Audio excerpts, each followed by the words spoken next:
If this is so urgent and they were so concerned about getting this done and seeing justice be done and all that, they would not have blocked the request. Okay, this is about politics. They blocked our unanimous consent motion to expedite their bill and made us waste all this additional time so they could have a show vote today.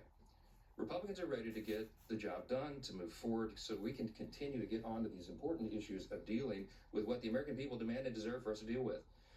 And so I want to leave you with this thought. Everybody should think long and hard about who here is acting truthfully, honestly, and in good faith. It is not the Democrat Party that has obfuscated and blatantly lied for the last 4 years about all these things. It is not the Democrats who shut down the government for their own selfish political purposes. It is not the Democrats who blocked the passage of this discharge a week ago because they wanted to have a political moment. It is the Republicans who are acting in good faith, and I believe the American people are going to see that and understand it. I'm going to vote to move this forward. I think it could be close to a unanimous vote because everybody here, all the Republicans, want to go on record to show they're for maximum transparency, but they also want to know that we're demanding that this stuff get corrected before it is ever moves through the process and is completed. I sincerely hope my Democrat colleagues will show the same level of urgency and enthusiasm when it comes to tackling the real issues facing the country that we got to get to, and that's what we really wanted to talk about this morning. Affordability issues are real, and the Democrats themselves created the crisis. We'll keep listening to the speaker and monitor the rest of his press conference, but we just heard him lay out an extensive explanation for why Republicans have handled this discharge petition the way they have, continuing to try to avoid taking this vote today on releasing all of the Epstein files. We kept hearing from the speaker it was about full transparency by Republicans, but then trying to say this vote is a political showboat vote for Democrats. I want to bring in MS Now's Kevin Fry, former federal prosecutor Ankush Khordori, and back with us is Amy Parnes and Will Sommer as well. Let me start with you, Kevin, because I want to note that right before this, we heard from survivors. We heard from a bipartisan group of lawmakers who have been leading the charge on this discharge petition. And they all say they have the survivors' best interest in mind. The survivors want this legislation to pass. They want transparency. They want to know what's in the Epstein files themselves. Massey kind of countered some of the concerns the speaker had laid out, saying the survivors have always been in favor of what's in this legislation. So as he listed off what he says were the dangerously flawed aspects of this legislation, what are we supposed to make of what we just heard? Right. So, I mean, it's important to remember the context of how we got to this point, which is that Mike Johnson and Republican leadership have repeatedly denied the chance to swear in Adelita Grijalva, that Arizona Democrat who was the 218th signature, to basically force the vote on this.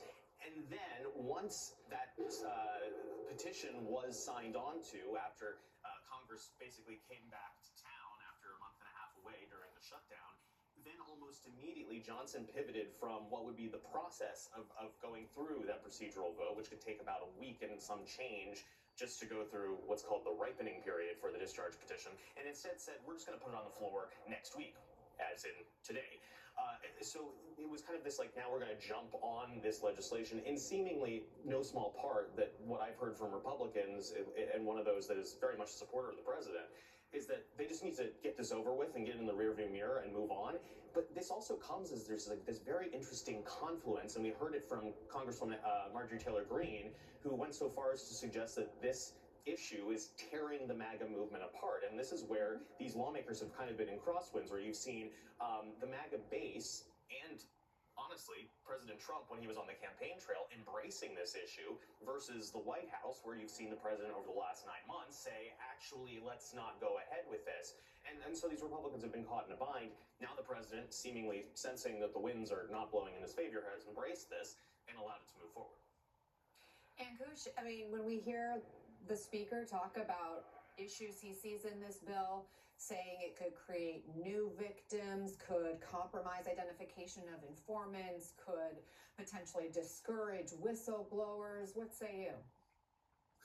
Well, I found that address to be very, very strange. I mean, he lists off a whole bunch of problems that he claims are associated with the bill and then says we're going to vote for it anyway. but mostly are non-existent. Contrary to his claim that the Massey Kana bill contains text on protecting victims, it also contains text on prohibiting the distribution of child sexual abuse material, and a different provision that prohibits the depiction of any other harm to individuals. If there's a statutory provision that has been miscited in a bill, as Johnson claimed, that is an extremely easy fix. The only reason that one out of the ones that he identified that I think is legitimate is the potential of hurting third parties who are just named in the documents, but who have never been linked by criminal investigators to any criminal misdoing or wrongdoing. But that's baked into this whole release the Epstein files notion. I mean, it's one of the reasons that I think I'm in a minority here. I'm not really a fan of dumping all of this material into the public domain, but we are where we are. And as for Speaker Johnson's claims, most of them are just simply not true. Amy, what's your reaction to what we heard from the speaker? I mean, it's become a political football again, and you saw these victims an hour ago speaking about how this shouldn't be about politics, and it has become about politics. He's saying we're going to move this even though I'm against it, and then he's also saying, but the Senate can also fix it. So I think it's going to stall a little bit in the Senate, even if they pass it, but there's going to be some political theater there. And it's going to get a little more ugly. And it's really not, as I said earlier, what a lot of Republicans want. They're hearing from their constituents. Their constituents are angry about this. They want transparency. And so they don't want this to become political. They just want the documents out there. Well, what's your sense? Are MAGA voters and supporters of the president buying what the speaker is selling this morning? I don't think so. I mean, there's a reason that they're all these Republicans, including Mike Johnson, are going to vote for this bill. That it's expected to be unanimous. I mean, I think the reality is the MAGA base, grassroots, people like Marjorie Taylor Greene, people who were once hardcore Trump supporters, they want these files to come out, and they've been confused ever since July when the Trump administration tried to hold them back. And so, I mean, I think there's a reason that we see all of these members of the House and now potentially Republican senators and even the president himself flipping on this, because they know that there's still a lot of energy among Republican voters. They still want to see these files, no matter what kind of objections Mike Johnson might raise. Right. And, we spent so much time listening to the speaker there. I do think it's important to be able to kind of shine light on what we're hearing from others, and including, and most importantly, the survivors. I just want to quote Jenna Lisa Jones, a survivor of Epstein abuse, who spoke this morning at that survivors press conference. And she said, quote, "I beg you, President Trump, please stop making this political. It's not about you, President Trump.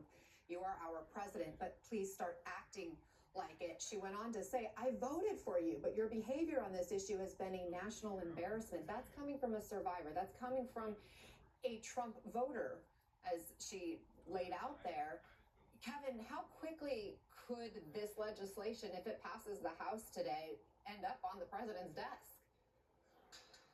Right, so the outstanding question is exactly what Senator John Thune will do over on the Senate side. Certainly we are seeing pressure build on him, and if this is a unanimous vote in the House, or darn close to it, then there is a ton of pressure on him to actually put this up for consideration. Then it's a question of how quickly the Senate can move this through the process. They get back to town today. They're supposed to leave on Thursday. And so it's just a matter of whether they can process it and get to the president's desk in what time, especially, I should mention, if they do any of the amendments that Speaker Johnson is asking for. Kevin Fry, Ankush Kadori, Amy Parnes, and Will Summer, thank you all.